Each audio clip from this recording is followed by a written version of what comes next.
ಇಲ್ಲಿ ನೋಡಿ, ಇದು ಬೆನಕ ಹಾಸ್ಪಿಟಲ್.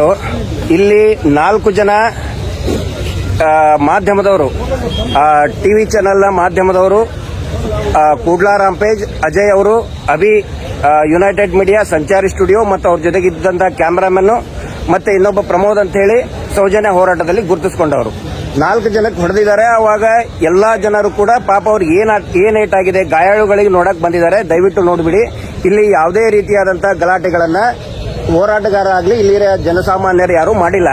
ಈಗ ಸುವರ್ಣ ಚಾನೆಲ್ ಇಂದ ಡ್ರಾಮಾ ಮಾಡೋದಕ್ಕೆ ಇಬ್ರು ಅಲ್ಲಿ ವರದಿಗಾರರು ಇಲ್ಲಿ ಬಂದು ನಿಮ್ದು ಇಂಟರ್ವ್ಯೂ ಕೊಡಿ ಅಂತ ಕೇಳಿದ್ರು.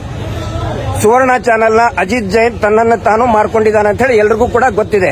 ವೀರೇಂದ್ರ ಜೈನ್ ಅತ್ಯಾಚಾರಿ ಕೊಲೆಗಡಕನನ್ನ ರಕ್ಷಣೆ ಮಾಡೋದಕ್ಕೆ ಟಿವಿ ಶೋ ಮಾಡ್ತಾನೆ, ಶೋ ಪುಟಪ್ ಮಾಡ್ತಾನೆ. ಒಬ್ಬ ದೊಡ್ಡ ದಗಾಬಾಜಿ ಲಂಚಕೋರ ಅಂತ ಎಲ್ಲರಿಗೂ ಕೂಡ ಗೊತ್ತಿದೆ. ಈಗ ಇಲ್ಲಿ ಬಂದು ಡ್ರಾಮಾ ಮಾಡಿ ಜನರು ನೀನು ಯಾಕೆ ಬಂದಿದೀಯ ಅಂತ ಕೇಳಿದ್ದಕ್ಕೆ ಈಗ ದೊಡ್ಡದಾಗಿ ಫ್ಲಾಶ್ ಆಗಿ ಹಾಕ್ತಾ ಇದ್ದಾರೆ. ಹಲ್ಲೆ, ಯಾವುದೇ ರೀತಿಯಾದಂತಹ ಹಲ್ಲೆ ಇಲ್ಲ. ದಯವಿಟ್ಟು ಪೊಲೀಸರು ಕೂಡ ಇಲ್ಲೇ ಇದ್ದಾರೆ, ದಯವಿಟ್ಟು ನೋಡ್ಕೊಂಡು ಬಿಡಿ. ಪೊಲೀಸರು ಇದ್ದಾರೆ, ಎಲ್ಲರೂ ಕೂಡ ಶಾಂತ ರೀತಿಯಿಂದ ಇದ್ದಾರೆ. ಇದು ಸಾರ್ವಜನಿಕರ ಗಮನಕ್ಕೆ, ಪೊಲೀಸರ ಗಮನಕ್ಕೆ.